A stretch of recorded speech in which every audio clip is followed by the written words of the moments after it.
today about our top 10 anime composers. So it's going to be a little bit of an odd way to start since I think there's going to be a lot of crossover in our picks. So I don't know. To Maybe start at us the off, though, yeah. Well, to start us off, though, I'll be your host, the Zero Particle. People will also call me Chris. Hey, I'm you, known as Jade in real life. and you may or may not recognize me as Point Blanket, but they'll also refer to me as Alex. Point's okay too.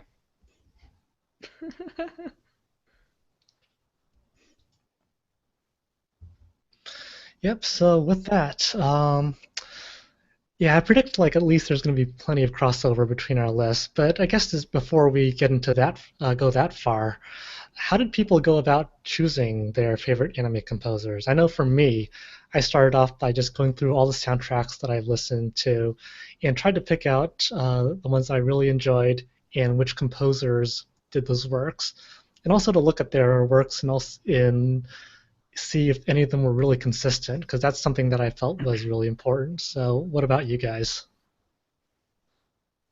So I'd say that my the factors that I considered when I made my list were mostly a mix of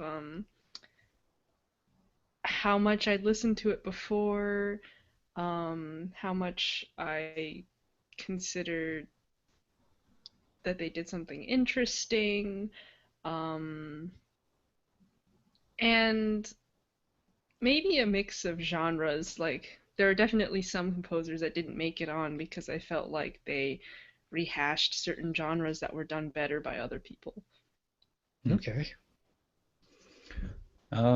My strategy was, I mean, I feel like since I had started paying attention to soundtracks, I don't know, fairly late in my sort of anime enjoying history, but generally, there are several series that I feel like are much more strongly defined by their music.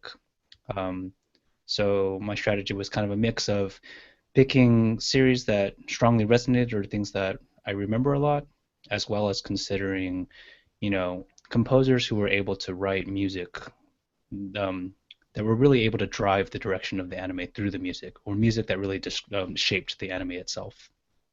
Cool.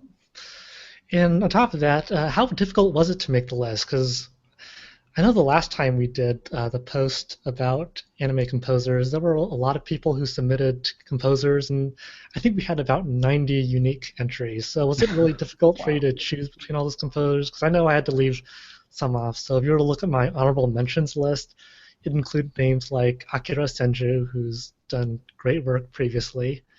There's people like Ken Muramatsu and Yoshinori Makoto, and Yugo Kano as well. Names that I So considered but never really quite made the list. Akira Senju's fallen off your top 10. He's fallen off my top 10 for better or for worse. It's a combination of thinking that a lot of other composers have been a little bit more consistent than what Senju has delivered on over the years. hmm Yeah, I definitely have Yeah, I guess he a had. good, 8 to 10.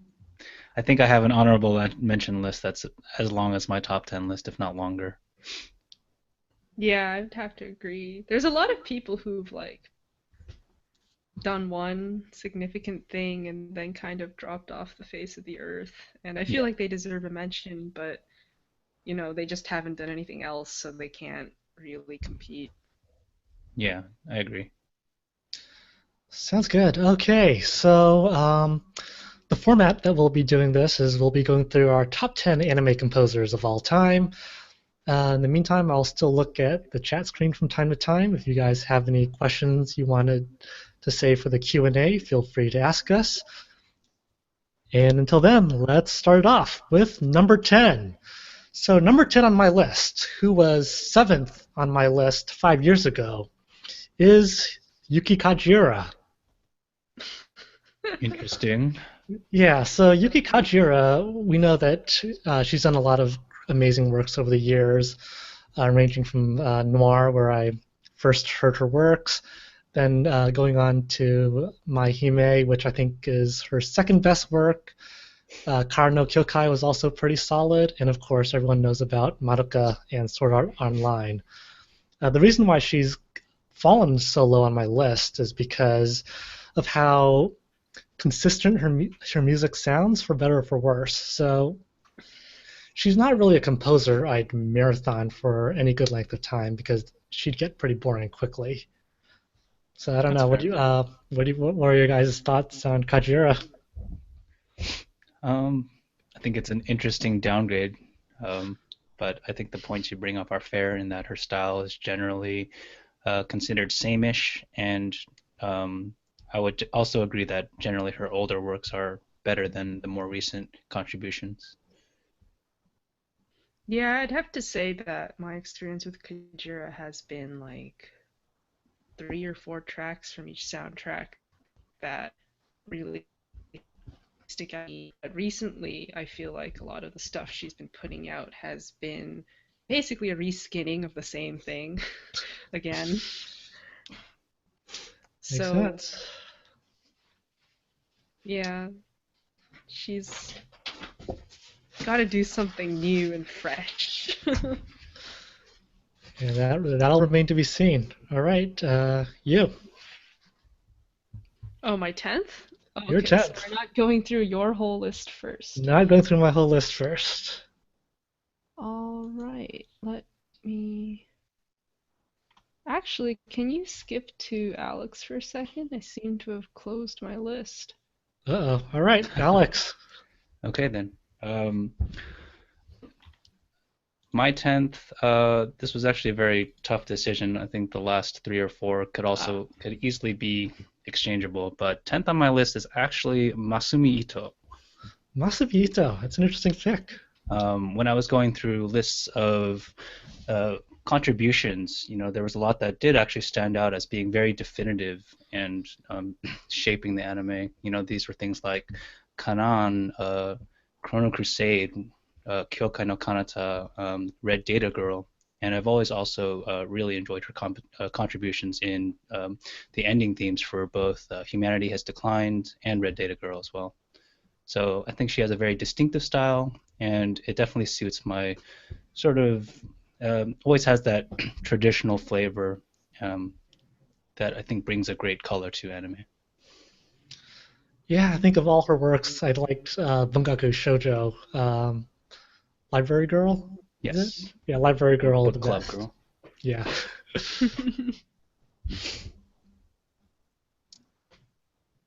Okay. And you? All right. So my 10th is actually Yoko Kanno.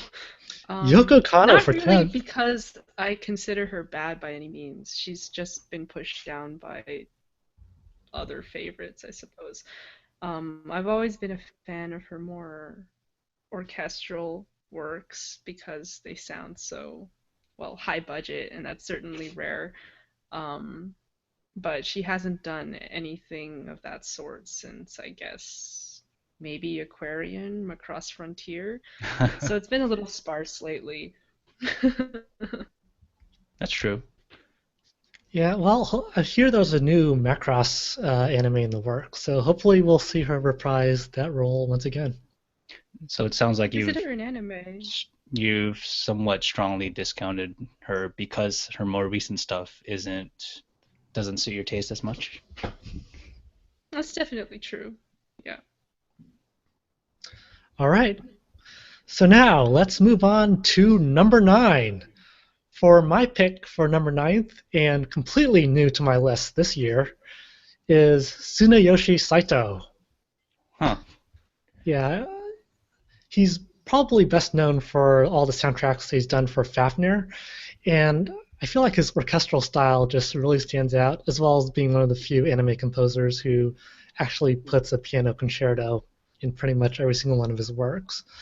But even if you discount Fafnir, I thought his work on Den-O Coil was also very solid too. It captured the feel of the anime really well, and also served as a really wonderful standalone listen. Man, I didn't think all the campaigning I did for him was gonna work.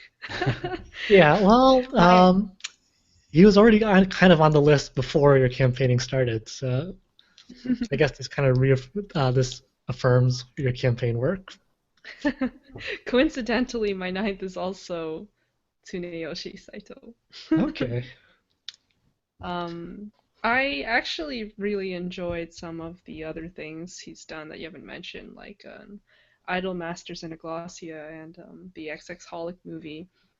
Um, he's got a very interesting style that you don't hear in anyone else. He likes to use a lot of chromatics. He throws in like fugue-like constructs frequently, and it's usually just interesting to listen to whatever he's worked on because you're guaranteed to hear something you won't hear somewhere else.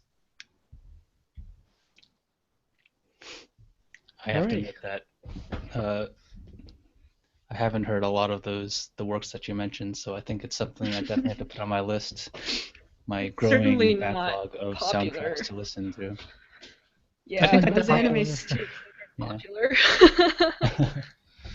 Yeah. Yeah, I didn't really enjoy it. I tried watching a couple episodes of Fafnir, and I didn't really enjoy it too much. Coil is obviously a whole lot better. The thing I'll know Tsuneyoshi Saito for best is the piano concerto and the track titled Shoko. So that's something I'll probably put in the actual post once we get this video live. So So you enjoy the music Alex, even without as much context, or even without as much perhaps context, because it's that in good. spite of the context. Yeah, pretty much. Okay.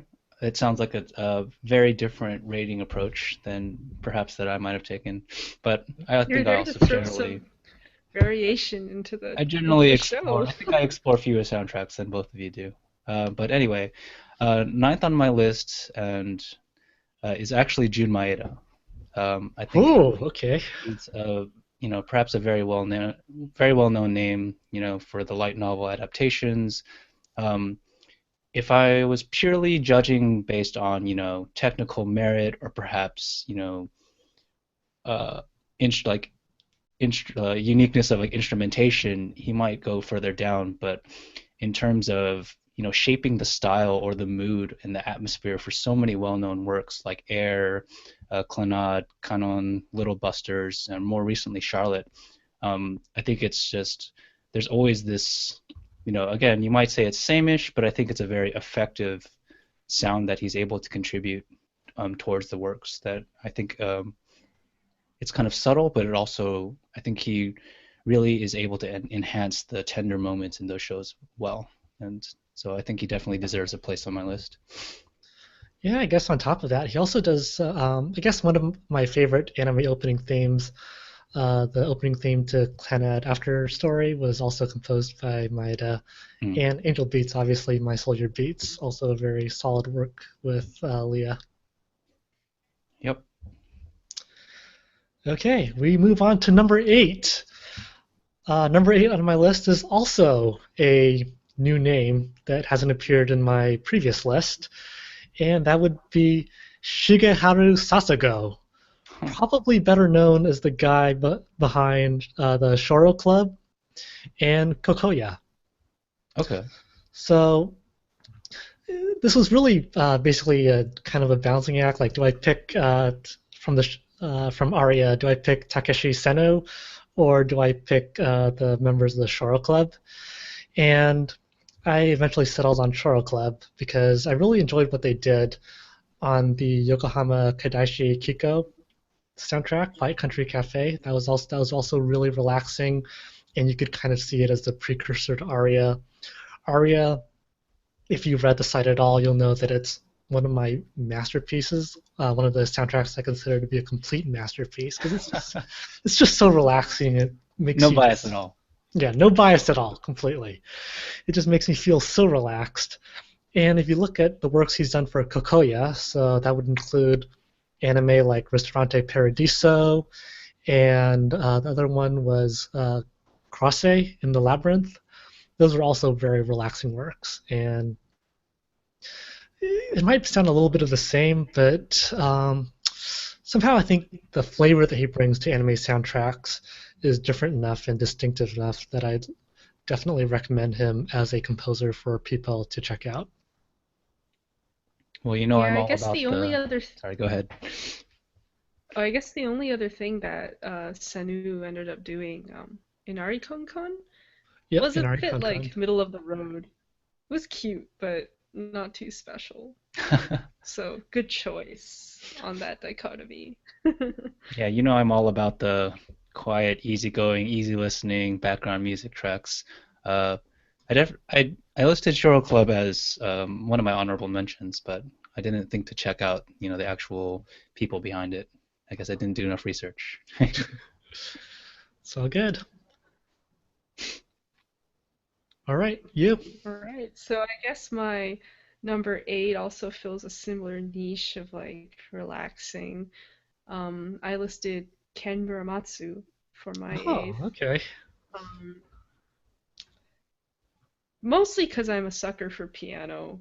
Um, but his works for Kurenai Sketchbook and Ubi Monogatari were all things that I ended up listening to many times over. And I feel like he deserved some credit for logging so many hours on my listening Sure. history.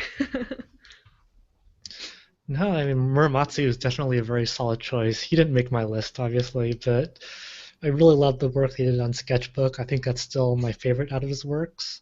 I haven't listened to I Natsuyuki think Rendezvous though, um, so that's something I probably still have to check out. I don't think it quite measures up, but the three great things from him are enough for me for now. Yeah, no. Kurenai brings good memories. Sketchbook definitely does. Umi Monogatari I never really watched, so yeah. Yeah, I think if a soundtrack is able to give you, that much mileage on it, it definitely speaks for something, even if it's just one or two very, very notable ones. Yep. All right, Point Blanket. Sure. Uh, my eighth is Hiromi Mizutani, composer Oh. of the soundtrack for Non Non Biori, and also The Sunday Without God, a lesser known but also a soundtrack that had very several delicate moments that were well made. But Mizutani is definitely on my list primarily because of the mileage that the Non Non Biori soundtrack was able to give me on that topic. Uh, Great. I think he perfectly captured the environment of that show, and it's just such a relaxing set of pieces and nostalgic set of pieces that um, I think both in and out of the anime makes me really happy. Yeah, definitely agree there. I mean, I actually thought that you'd be ranking Mizutani much higher than you did, but I wish Yeah, ditto. I really wanted to, but just due to the lack of other things that I could pull from, I felt like I had to give other composers more credit. okay. But yeah, that main theme with the recorder is just so peaceful, so relaxing. Definitely made Nonon Biori what it is. Okay, so now we're moving into number 7. So my number 7, previously number 8, 5 years ago, that is Taku Iwasaki. Taku Iwasaki, name that most people should know.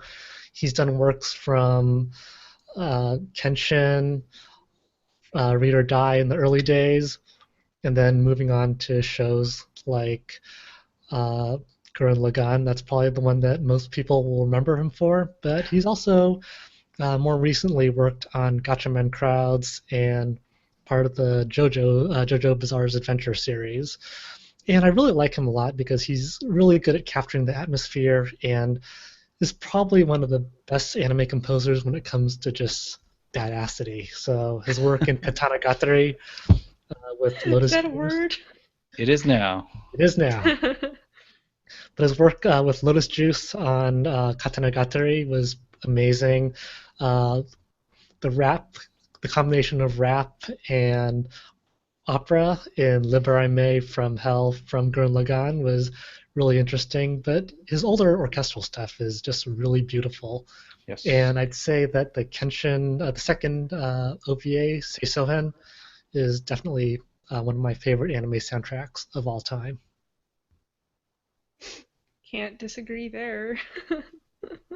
He's definitely on my list, but perhaps not as low on your Not as as on low. yours. Well, speaking of lists, Let's you're number see. 7. My number seven would have to be Kosuke Yamashita. So I might be a little biased in rating him high because he's also done a lot of stuff for games and dramas, but I think his anime works also have plenty of merit. Those would include Glass Fleet, more recently Chihaya Furu and Soredemo Sekai wa Utsukushi. Yes. And Yep. I thought that Glass Fleet was a great take on the space opera genre of music, and Chihaya Furu was a very unusual but subtle drama-esque soundtrack that you don't usually find in anime. And Soredemo Sekai was had its beautiful moments and also had a folksy touch that I greatly appreciated. Yes. So I ended up putting him there above Yes. Yoko Kano. Above Oh Yoko God. Kano. I Sounds like think Max fighting Grade words for might some fight you for people. that. So my seventh is actually also Kosuke Yamashita. So I don't think I have too many extra comments to add. A composer definitely that came on my radar due to my exposure to your blog and your suggestions. It's Um, your blog too now. Come on. yes, yes, yes. But yeah, I think Chihaya Furu was really what brought him to my attention. Fantastic soundtrack, both standalone listening and that really elevated the anime itself.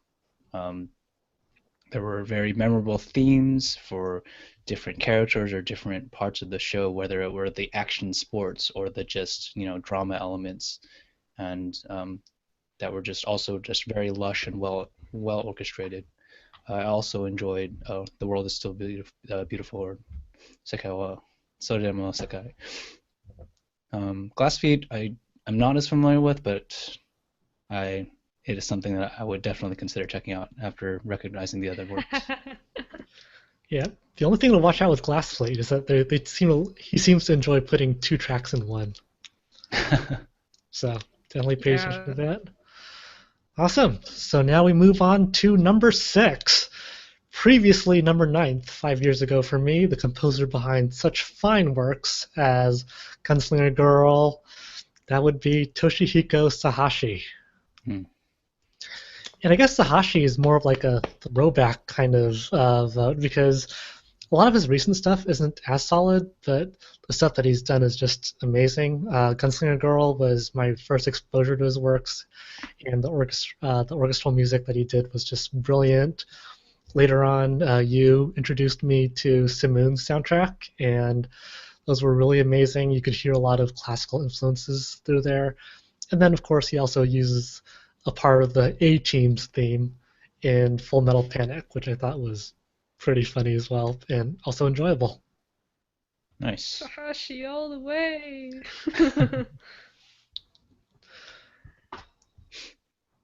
So as you can guess, Sahashi's probably higher on my list, but my number six is Yuji Nomi, actually. Hmm.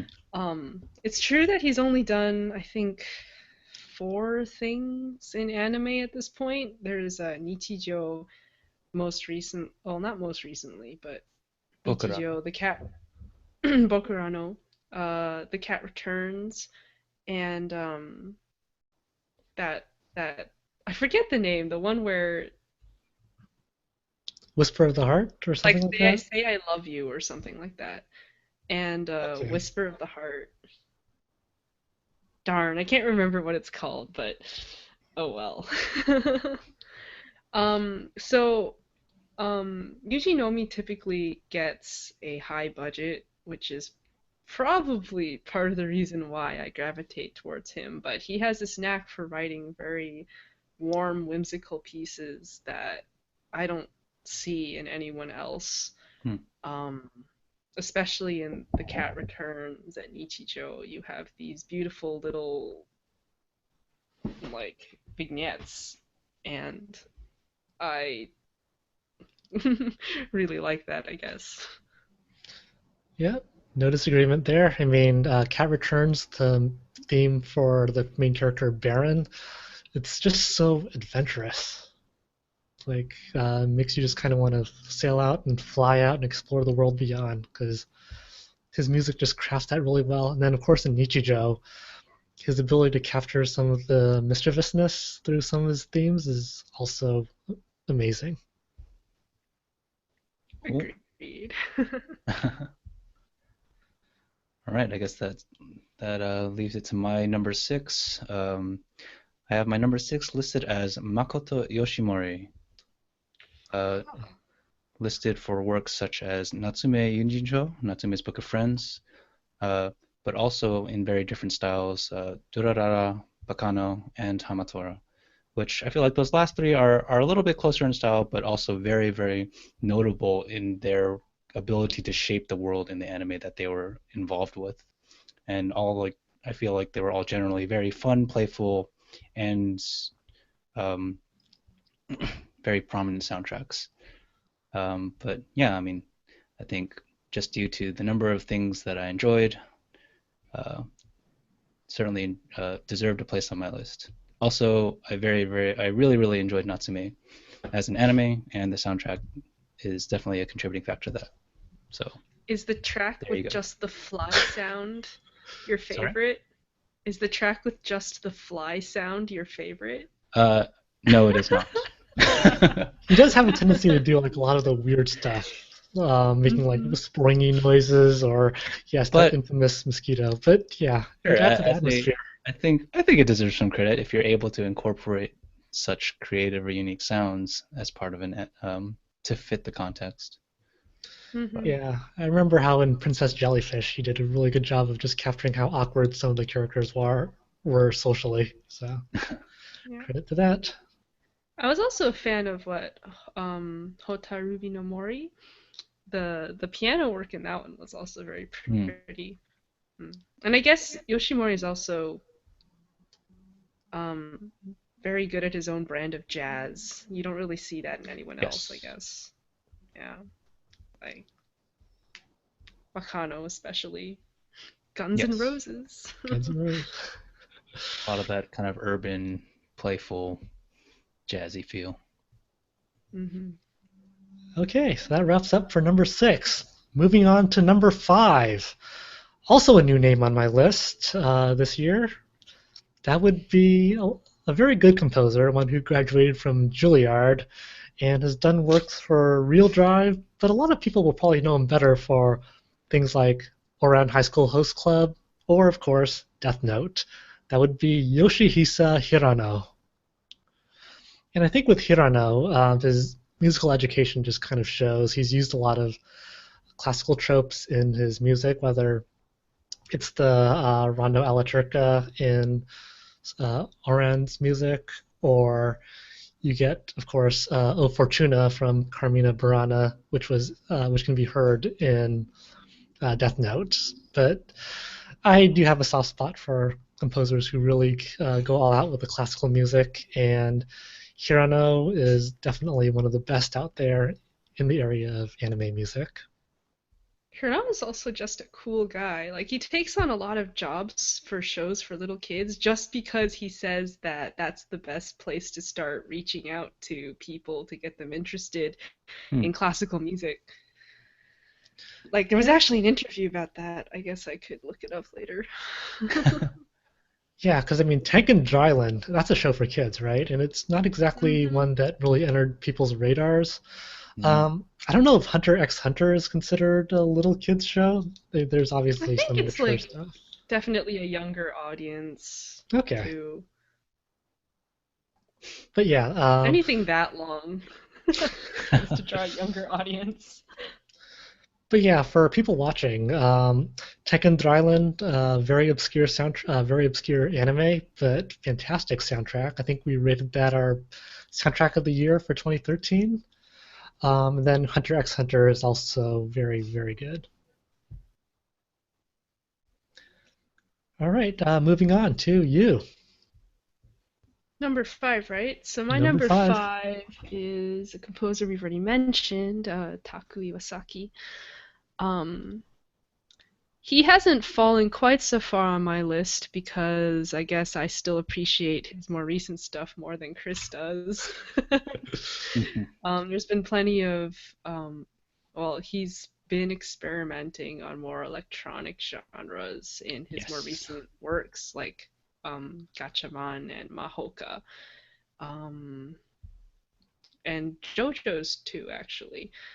Um, there's even some dubstep kind of stuff in Mahoka, as we discussed the other day, and um, I think it's stuff you don't usually get to see in an anime soundtrack, so that kind of experimentation, along with the stuff that really got me into Osaki in the first place, like the Kenshin OVAs and Yep. Origin Spirits of the Past, which has this fantastic orchestral score, and Witch Hunter Robin, which was kind of like a precursor to all of his rock electronic experimentation. Yep. I think he still deserves quite a high spot on anyone's list.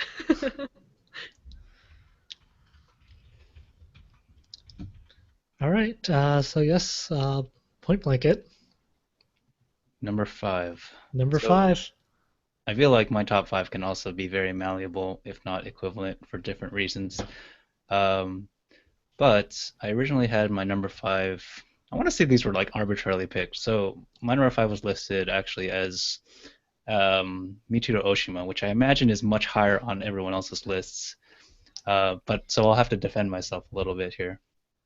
Um, so Oshima definitely many fantastic orchestral tracks. I think in general the kind of pleasant sweeping orchestral soundtracks go a little bit lower on my list just because they're nice but not necessarily that unique, I want to say. But I guess um, I think Oshima, I don't know, like I feel like my defense isn't very strong, but and like I said, all my top 5 are probably equivalent for various reasons. So I feel like if I had 5 number ones, I think these would all be contenders for that spot. So That's okay. Michiro Oshima is just the 5th number one, if I could rate things like that. It's a five-way tie. Highway tie. Yeah. It's okay, Well, this is music. We all don't know what we're talking about when I it guess comes to taste. for Oshima's end, on for me at least, whenever I hear an Oshima track, I can usually pinpoint. So there's like some level of distinctiveness with her. Sometimes it might be a little bit harder for me to figure out other composers, but with her, she tends to have like a trademark playfulness, I want to say, that makes her kind of easy to recognize. I think she's definitely got a signature sound. Like her recordings always have the same composition, so you can just kind of tell when it's her, even if it doesn't sound or like even if the composition is different. I'm not sure. Sure. And then she's also just like extremely prolific, so chances are there's something by her in a given season, every other Yeah. season at least. I mean, there's a lot of yeah. In terms of, I feel like in terms of orchestration and just the use of the orchestra, I think she is certainly one of the top, if not the best, in the ability to just create and utilize different colors with orchestra. Yeah, Hmm. definitely. Okay, now we're starting to move on to number 4. My number 4, also new to my list this year, has already actually been mentioned. So, the composer for such works like Chihaya Furu, we're talking Kosuke Yamashita. So, yeah. Wow. Um, Big upgrade. just to add a little bit more to what Jade and Alex already said, I really got reintroduced to Yamashita with Chihaya because the main theme is just really uplifting, and I like that kind of music. But then when you explore his works for Shion no O, it's also really good in terms of the atmosphere and the melancholy that surrounds the anime's plot. And then, of course, Glass Fleet, which Jade introduced to me, is just absolutely glorious. So, my number 4, Kosuke Yamashita. Seems like we're trying to converge a bit here. Yeah, I don't think our top 5s are going to be too different. So, So my number four is Oshima. Not that much higher than I used to think. Um, so I think Alex is right in that a lot of the stuff she writes tends to blend together, but I think that's mostly a unfortunate symptom of being so prolific. Hmm. If I were to like go through and pick out the highlights that really draw me to her, I think that those are in themselves good enough Yes. to set her far above many other composers. So, for instance, she did the Brothers theme to the first FMA, Yep. some really poignant stuff in Tatami Galaxy, some great trumpet pieces for Sora no Yep. Oto, as befitting the anime. And I guess this past two seasons she's been working on Akagami no Shirayuki Hime and Roka no Yusha, though those haven't been released yet, so I guess I can't comment on those. But working as hard as ever. Oh, and also the Little Witch Academia Yeah. scores, which were scored in Moscow. She's one of the few users that can frequently get a recording job in Moscow. Yeah, I think she did a fantastic job in shaping the world and really inspiring people to contribute towards the episodes in Little Witch Academia. Um, hmm I'd say her biggest downfall for me and why she isn't ranked higher is actually because of how well, I don't think she does action very well. You don't really see much action from her, yeah, but and the Yeah. I ones think in like Full yeah. Metal Alchemist were, I feel like, not very, very notable. hmm But I think in terms of like emotional stuff, she's pretty good in my Yes. book. Yeah, anything except for the hot-blooded, yeah, the hot-blooded music probably works for her really well. She Yeah, I mean, doesn't use I'm drums. reminded of, you know, Blast of Tempest soundtrack, which just has this super melodramatic sweeping strings going on the entire time. So, hmm That's Shakespeare. Well, with all the Shakespeare references in Tempest, anyway. Okay, so we move on to Alex. Your sure. number four. Number four on my list has already been mentioned. Also, much personal bias in this choice is Yuki Kajiura. Uh, Kajiura is, I feel like, probably the composer, instrumental in getting like first even putting anime and anime music, especially on my radar. Um, I feel like her earlier works, well, I mean, if I had to name them specifically, Dot Hack and Noir were, some of the earliest things that really got me paying attention to the music in anime, and that was one of the first soundtracks that I got, and I listened to it over and over again. That's probably why it resonates so strongly with me. Um, but at the same time, she's not known for her crazy orchestrations or anything. If anything, she uses synth and electronic um, more. But I think she's fantastic at creating. Well, I think there's like two sides. She kind of makes this instant melodrama sound and adds this gravitas to anime that she scores. But besides that, I think her tender and the sparser ensemble pieces that she writes, I think definitely resonate a lot in my mind. Unfortunately, I feel like we see less of that in her recent works, um, and I feel like a lot of focus has gone towards perhaps her work with Calafina and the vocal groups. I feel like you can't go a season without her being in multiple openings or endings with that signature Kajiura sound, three-part vocal harmonies and a bit of rock, that rock feel. hmm It's a fun, great fitting sound, but perhaps something that's starting to get a little bit overplayed.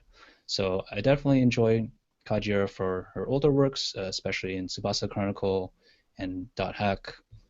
Um, Bonus points because she uses violin a lot as well as flute. And bonus points for making those anime actually kind of bearable to watch, because Hey, hey, hey, hey. I know I wouldn't be able to watch Noir without a Kajira soundtrack behind it. Yeah. If I had to watch those Yeah, again, I probably would not. Ouch. I definitely miss the more folksy side of her. We don't really get that anymore. It's all just ominous rockestra Yeah. or something. Yeah, Mm. she's kind of been a bit two-dimensional, which is why she's as low on my Uh, list as she is. But, uh, all right, so with that, now we're moving into our top three. So my number three, previously number two from 5 years ago, Yoko Kanno. And I think a lot of a lot of about her has already been said by Jade. She does a lot of good works over the years, especially with the orchestra stuff for the Warsaw Philharmonic for shows like Macross and Aquarion. But I also appreciate some of her jazz side in shows like obviously Cowboy Bebop and some of the stuff she's done for Darker Than Black. And of course, who can forget Sakamichi no Apollon, where she manages to take some of the jazz cues and does a pretty good job with them. So yeah, definitely looking forward to see what she can do more. I really like her works through and through.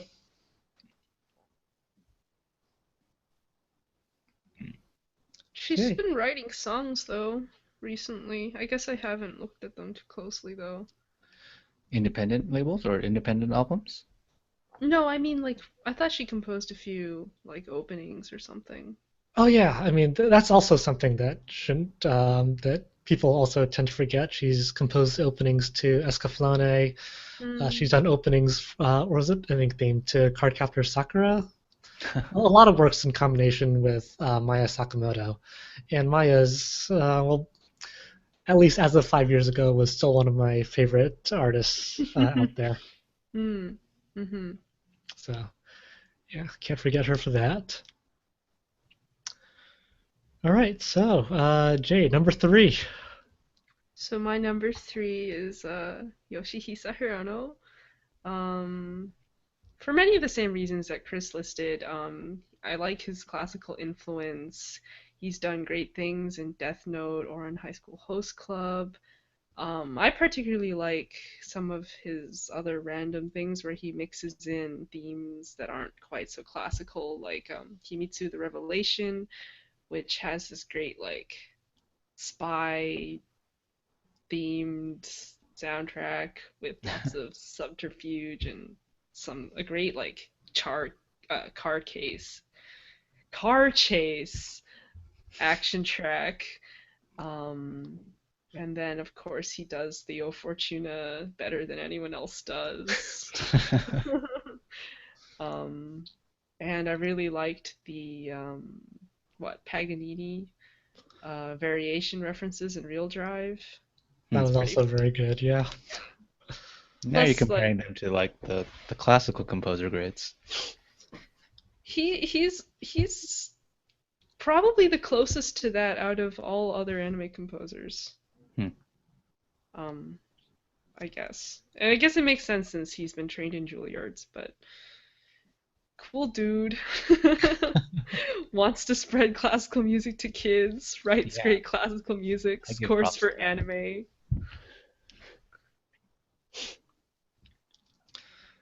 Yep, can't hate a guy like that. So go on to Alex. Your pick. Sure. My number three has already been talked about a little bit. It is Taku Iwasaki. Um, deserves a high place on my list. I feel like due to his just diversity and his ability to, create so many different styles and worlds, in the various works he's contributed to, from Kenshin and this very, very um, lush and intense orchestral sound to, some of the folkish, traditional hybrid sounds in Katanagatari, the epic orchestral, like exaggerated, ironic soundtrack in Gurren Lagann. Um, and while he's like Jade mentioned, there's a lot more recent experimentation in the electronic realm. I'm not too opposed to it, um, but I think it's it's definitely a very unique and bold, usage of music in anime, and not necessarily bad to listen to either. Yeah, I think of all the composers that we're listing, Iwasaki is probably one of the most diverse out there, so he'll always continually evolve, and that just works well because every new soundtrack that he creates is going to be a new journey of discovery, so to speak. Okay, closing in on number two. So my number two has already been mentioned by both Jade and Alex. Previously number three 5 years ago, but a lot of her recent works have moved that up, and that would be Michiru Oshima. My first memory of her music would be in Full Metal Alchemist, especially with that tear-jerking Brachita theme. But then she's gone on to do a lot of amazing stuff, ranging from Sora no Oto, which has a lot of I want to say a lot of different moods to it, ranging from the melancholy to the really upbeat, festive airs.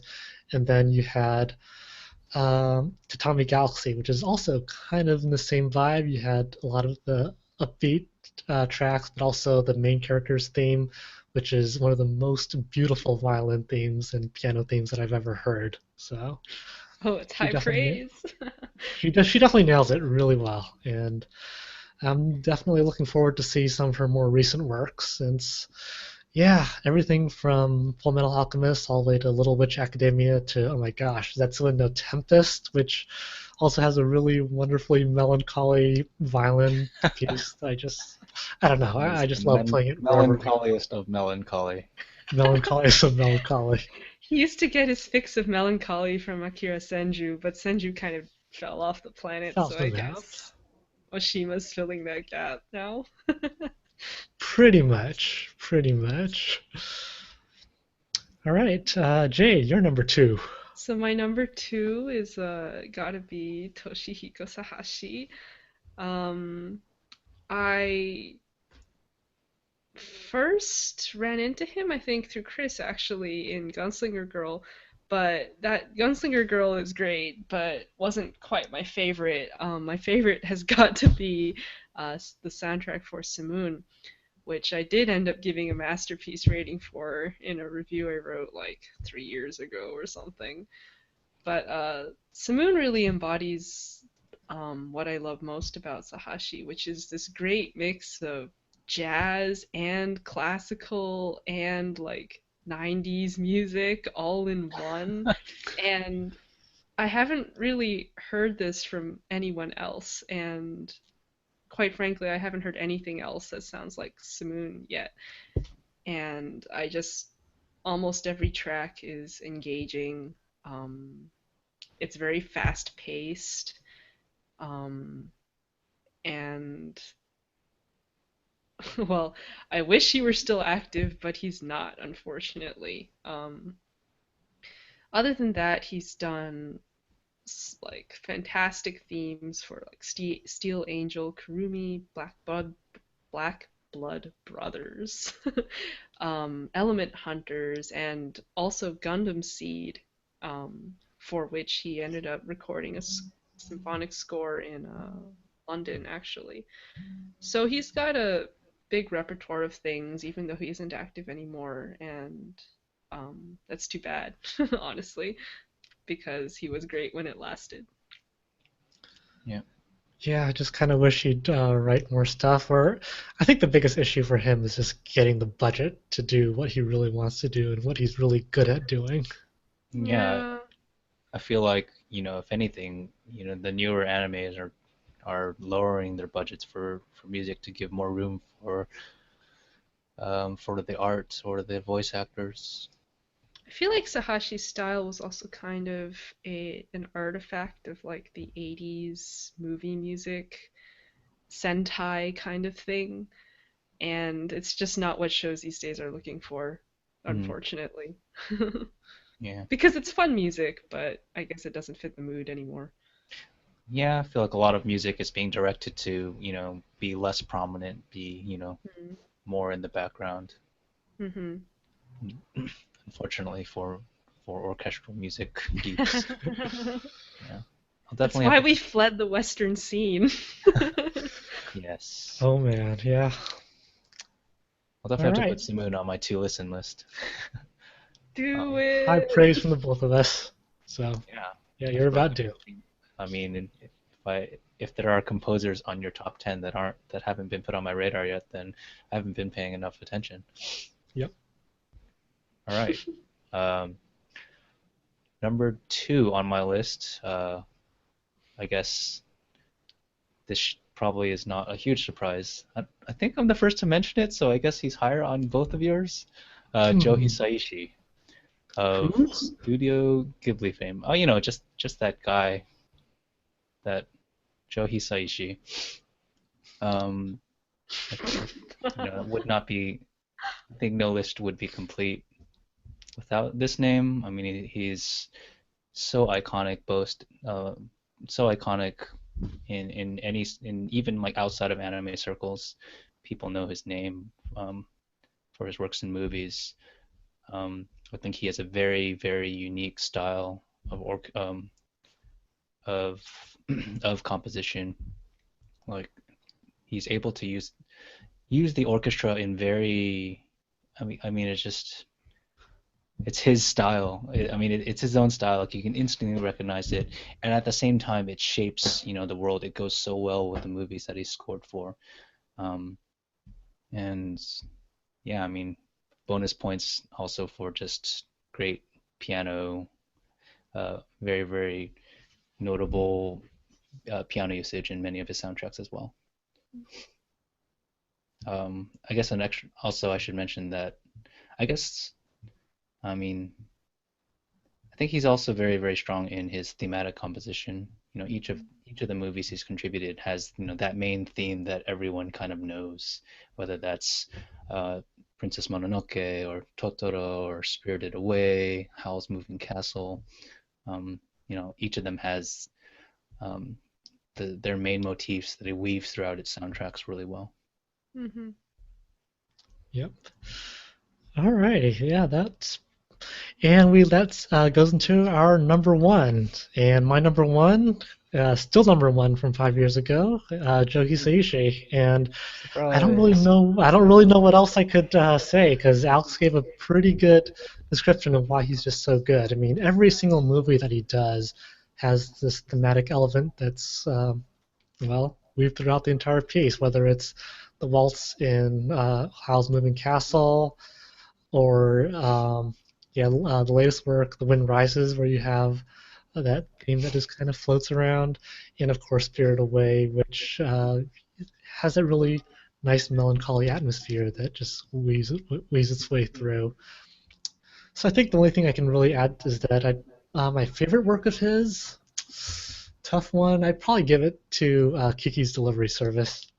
Ooh, Might which be, theme? actually no, it's tough. I guess when I'm feeling happy, I like Kiki's Delivery Service. When I'm feeling a little bit more melancholy, I'll take Spirit Away soundtrack. Hmm. Spirited Away had, yeah. So the first for me is, of course, also Joe Hisaishi. Usually I don't really like including him in my lists, not because he's bad by any means, it's far from it, but because I feel like he's just, already so well known that he doesn't really benefit from getting the publicity anymore. And I also feel like, I mean, Gotta go it's true. hipster. No, no, no, it's not hipster. It's just wanting to share like new names with people, Yeah. which they haven't encountered yet. And also in the case of Hisaishi, um, I feel like he's got it so much easier than all of these other composers in the rat race, like maybe he has the time to make such beautiful soundtracks because he gets the budget for it, he gets the Tokyo Philharmonic, he gets Probably much more time as well. yeah, like maybe at most one thing a year or two things a year, and it's better than four things a year for every anime season or something. But that being said, he's definitely just inherently gifted at writing a great theme, and he's got that style that Alex mentioned. And I think we all heard him growing up, and he was probably a great influence on our interest in anime music. So for that, I have to give him the first spot. Yep. All right, Alex, you're number one. Well, my number one is a name that has already been mentioned, but I think the one great that hasn't been on my list yet is Yoko Kanno. Yugo Kano? Yeah, Yugo Kanno. Honorable mention to him, but Yoko Kanno. Um, I think much has been said of her already, but again, uh, influential in my anime watching history, due to Cowboy Bebop and, well, mainly that. But as I started watching more, I discovered or revisited things like Escaflowne, fantastic works in Ghost in the Shell standalone complex, the bombastic space idol style in Macross. Um, um, but yeah, I mean, I think it's a combination of um, notable soundtracks that really shaped those anime and just kind of a little bit of Iwasaki's diversity and um, adaptability to different worlds. And I think that's something that really gets expressed more. I think most recently, her work in Terror and Resonance was, just Ooh, yeah. heart chilling, heart piercing melancholy. Some of those sparse compositions, you would listen to it and instantly, very few soundtracks give you chills, and I think several tracks on that soundtrack, I just melted into. So I think there are a few other composers that have that effect on me. A lot of times it's kind of oh, that's enjoyable, but I kind of, from a distance, or oh, I could see how that would fit. But I think Yoko Kanno's work really stands out in kind of speaking directly to one's heart. So that is why she is my number one spot. All right, very well said. Um, so that basically ends our broadcast for our top 10 anime composers of all time. We have a post up that allows you to vote on your favorite anime composers. So that poll will stay open until December 1st. We've already got over 100 votes, so that's fantastic. Keep them rolling in. And we'll definitely be doing a show showcasing the people's choice, because that's the only choice that really matters. Oh God. Yes. I mean, your own choice is the only choice that matters. Well, at least as far as internet polls go. In any case, I'm your host, Zero Particle, also known as Chris. Catch you guys all later. Catch you later. Bye.